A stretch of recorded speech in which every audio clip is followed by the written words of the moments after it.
What if I told you a woman walked 40 miles through dust and death, just to save a man no doctor could heal? No horse, no help, no hope. Just a bag of strange medicine and a promise she refused to break. They said the ranch was cursed. They said everyone there was dying. But when she arrived, what she found was not just sickness. It was something far darker. And what she carried was not just medicine. This is the story of the widow who defied death itself. The road had no mercy, and Eliza Harper had stopped asking it for any a long time ago. The dust rose with every step she took, clinging to her dress, her skin, her breath. Like the land itself wanted to slow her down, but she kept moving forward, one step after another, because stopping meant thinking, and thinking meant remembering, and remembering meant breaking. And she had already done enough of that for one lifetime. 40 miles, people said it like it was impossible, like it was something only desperation or madness could justify, but Eliza understood something they did not. Distance was nothing compared to what grief could make a person endure. She had walked through days that felt longer than years sat through, nights that stretched like endless oceans, and buried the only man who had ever made the world feel like home. Daniel Harper had been strong not just in body but in spirit, the kind of man who could stand in silence and still make you feel safe. And when the sickness came, it did not take him quickly. It took him slowly, cruelly, like it wanted her to watch, like it wanted her to understand that there are some things love cannot fight. And when the doctors finally stepped back with their quiet voices and empty eyes, Eliza had felt something inside her change, not break, not shatter, but harden into something unyielding. That was the day she remembered her grandmother.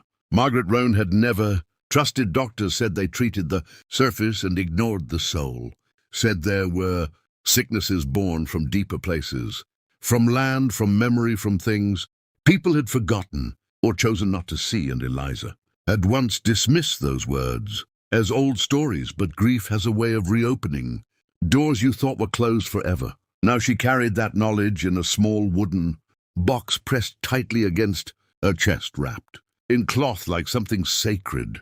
Inside were remedies not written in any book, mixtures that smelled of earth and fire and something older than both. And she had not tested them, not truly, not until now, because now there was nothing left to lose and everything left to prove. The sky stretched endlessly. Above her, a pale blue that slowly deepened as the day wore on and the sun climbed high before beginning its slow descent. Her feet ached, her throat burned, and her body begged her to stop, but every time she faltered, she saw Daniel lying still in that bed, his hand growing colder in hers, and that memory pushed her forward like a force stronger than exhaustion. By the time Cedar Ridge came into view, it did not look like the place she remembered from years ago, when laughter and music had carried across the fields. During harvest season now it stood quiet, almost hollow, the fences sagging, the grass uneven, the air itself feeling heavier, as if something unseen pressed down on everything within its reach. Eliza stepped through the broken gate, her heart steady but alert. She called out once, then again, but the only answer was the creak of wood and the distant low sound of something. Unsettled, she moved carefully toward the house, each step deliberate, each breath measured. The closer she got, the stronger the feeling became. Not just sickness, but something deeper, something wrong in a way she could not yet name. Inside the house, the heat was suffocating, thick and unmoving, and the smell told her everything. Before her eyes confirmed it: sickness, decay, struggle. And there on the floor near the fireplace lay Caleb Warren, a man reduced from strength to shadow, his body barely holding on his breath. Shallow, uneven, like each one might be his last. Eliza knelt beside him, setting the box down with care. She studied him, not just his face, but the energy beneath it, the subtle signs her grandmother had taught her to see, and what she found there made her chest tighten. This was not natural. This was not something that came from within. This was something that had been brought or awakened.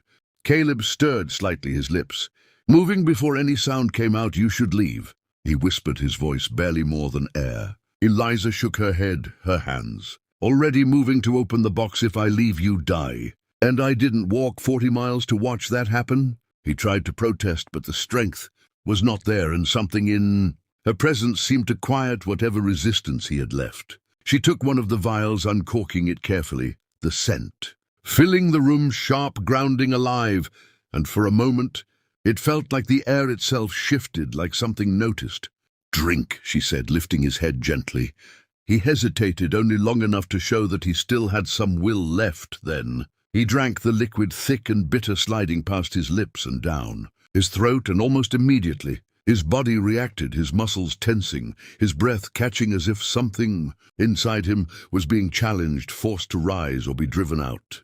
Eliza held him steady, her voice low and continuous, words flowing from memory, from instinct, from something deeper than understanding. And as she spoke, she felt it, the resistance, the presence, whatever had taken hold of this place, did not want to let go. Outside, the wind rose, suddenly rushing against the walls, rattling the windows like something trying to get in or get out. She did not stop. She did not falter, because she knew this moment mattered more than anything else. And then, just as quickly as it had begun, it shifted. Caleb's body relaxed.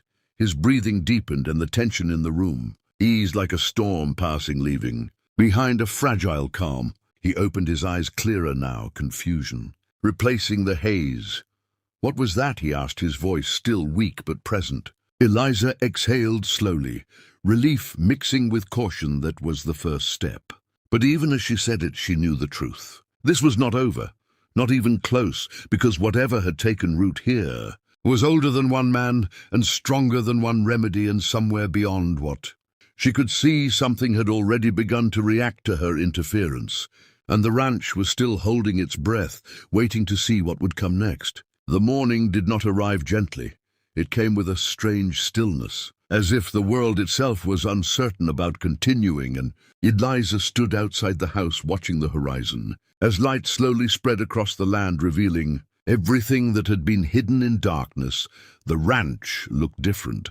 Now not healed, not yet, but aware, like something long buried had begun to stir. Behind her, the door opened, and Caleb stepped out, his movements careful but stronger than the night before. There was a different look in his eyes, not just relief but recognition, like he had seen something he could not fully explain but could not ignore either. "You didn't just treat me," he said quietly. "You pulled something out of me." Eliza nodded slightly, keeping her gaze on the land, "because it wasn't yours to begin with." He followed her line of sight, his brow tightening.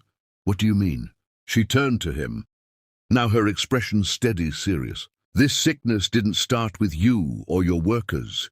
It started with this land. Something here was disturbed, something that should have stayed buried." Caleb ran a hand over his face, the weight of everything settling back onto him. "My father bought this place decades ago. He never talked about what was here before, just said it was an opportunity, a fresh start." Eliza gave a small, knowing look. "The past doesn't disappear just because people stop talking about it. Sometimes it waits." They spent the day walking the property together, and with every step Eliza became more certain. She stopped at places that seemed ordinary to anyone else: a patch of ground near the barn, a cluster of trees at the edge of the field, the old well standing alone like a forgotten memory. And each time she paused, she listened, not with her ears but with something deeper. Finally they reached the well, and she knew this was where it had begun. The air felt heavier. Here, the silence thicker, like the land itself was guarding something. "This is it," she said softly. Caleb stepped closer, peering down into the darkness below. "It's just a well." "No," she replied, her voice firm but calm. "It's more than that. This was used for something else, something people tried to hide but didn't finish." He felt it then, a subtle unease creeping in, like a truth he had always been close to but never fully grasped. "What do we do?" Eliza set the box down, opening it again, but this time with more purpose, more urgency inside. "We're not just remedies, but tools, symbols, remnants of knowledge passed down through generations. We finish it," she said simply. The process was not loud or dramatic. There were no flashes of light, no sudden miracles. It was slow, deliberate, precise. Eliza moved around the well, placing items, speaking words that carried weight. Not because of how they sounded, but because of what they meant. And Caleb watched, feeling both out of place and completely involved at the same time. The air shifted gradually, the tension loosening, the heaviness lifting like a long-held breath finally being released, and for a moment everything felt suspended between what had been and what could be. Then it was done. Eliza stepped back, her shoulders heavy, but her expression calm. It's closed now. Caleb looked around, expecting something. More, something visible, but all he saw was the same land, and yet it felt different, lighter. Somehow, like a burden, had been lifted from something deeper than the surface. Over the next few days, the change became undeniable. The workers began to recover, the animals grew stronger, the strange unease that had settled over. The ranch slowly faded, replaced by something steadier, something real life returning, not suddenly but surely. Eliza prepared to leave her work. Here finished the purpose that had driven her across 40 miles, fulfilled. But as she stood with the wooden box in her hands, Caleb approached her again. "You came here for me," he said, "but you stayed for something bigger." She looked at him, her expression softening slightly. "Sometimes they are the same thing." He hesitated, then spoke with quiet certainty. "Stay. Not because you have to, but because you can. This place, it could use someone like you, and maybe you could use it too." Eliza looked out across the land, no longer broken, no longer silent, and for the first time since Daniel had died, she did not feel like she was walking away from something. She felt like she might be walking towards something. "Maybe," she said quietly, "just for a while." And as the sun set over Cedar Ridge, the light stretched across the fields, touching everything it had once left behind, and this time it stayed. Not as an ending, but as a beginning that neither of them had been expecting, but both of them were finally ready to accept.